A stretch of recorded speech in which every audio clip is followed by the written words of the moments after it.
But our next guest thinks we may already have heard from the most important names. Lee Munson, president and CIO of Portfolio Wealth Advisors, joins us from Albuquerque, New Mexico. Welcome, Lee. We're talking about banks, and you think that this is really the only theme that people should be caring about? Why?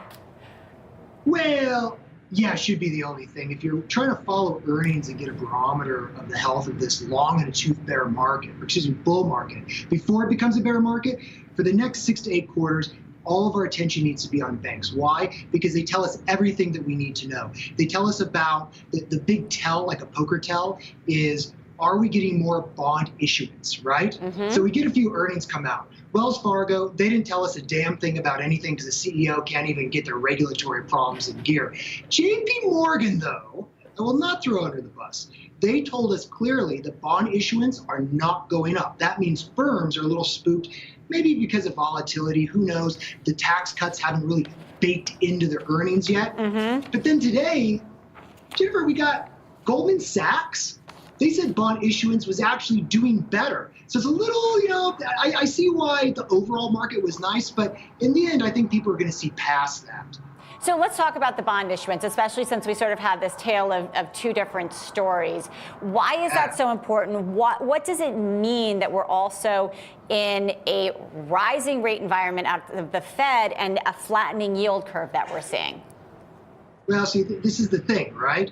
If we get an inverted yield curve, which we don't have yet, then that means that financial conditions are going to tighten, and it's going to be harder for firms to float out short-term debt. It's going to be more expensive. And so that's going to impact firms who want to, say, build a factory or expand here domestically. And that's what the tax cuts were supposed to do. They're supposed to spur growth. The tax cuts were also supposed to bring in money from outside the U.S. to invest inside of America. So if we don't see places, say, like FedEx issuing some bonds so they can build new stuff, then it's a warning that the tax cuts aren't doing what they're supposed to do, and that there'll be more issues than an inverted yield curve coming out 12 months in the future. And I think that's kind of where you saw the banks kind of sell off near the end, even though Goldman looked great on earnings. Yeah, talking about that sell-off, I mean, KBW Bank Index down last 5 days, just checking real quick to make sure, a little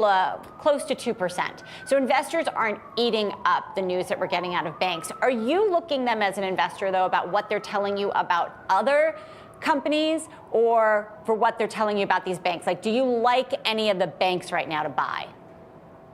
Well, like I said, Wells Fargo, thrown under the bus, hit the bricks. JP Morgan's pretty solid. My problem, but I would say in general, no, but if you had to buy a bank.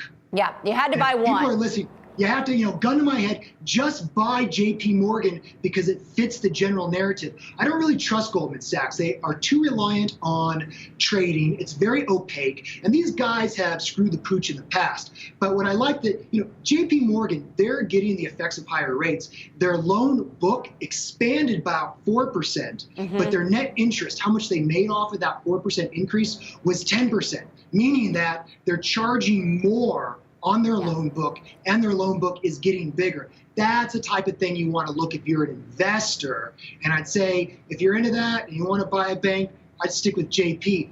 I'm more interested for my clientele on what it tells me about the macro situation. And it comes and goes. I'm just saying right now, you're on notice. Bank earnings for the next year and a half is the only thing I care about, sort of. Let's talk about tech, because I think you care about tech a little bit.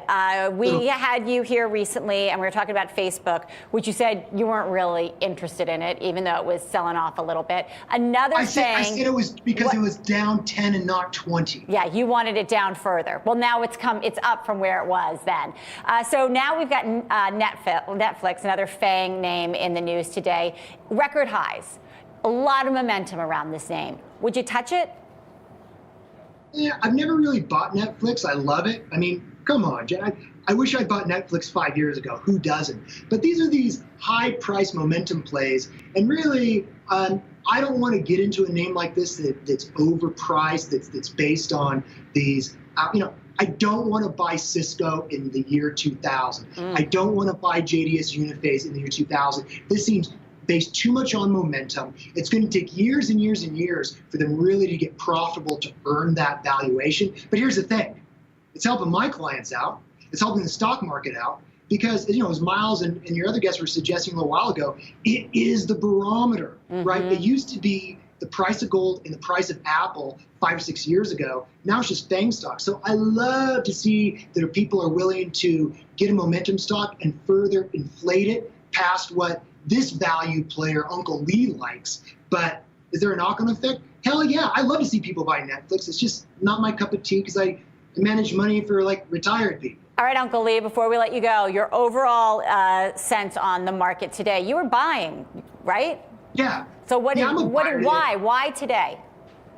Well, it's very simple. I had a client that sent me a few $1,000,000 and I need to put it at work. But here's. Well, Lee, you could have sat on it for like a day or two. You don't have to put it to work right away. But that's to your point. The reason why I did it today,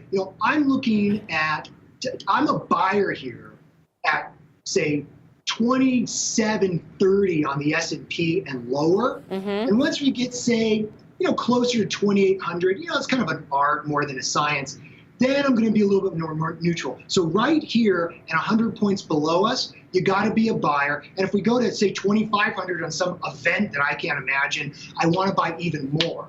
But my target for the year to take off my overweights, which are very minor, it's not a big deal, I'm going to be not overweight equities if we see the S&P go back to January 22 highs, somewhere shy of 2,900 on the S&P. So if you're a trader and you're into charts and you kind of like that type of crap, not going to make you $1,000,000. I'd say be a bullish buyer, 2,750 and lower. Take a break until you get above 2,800, and around 2,900.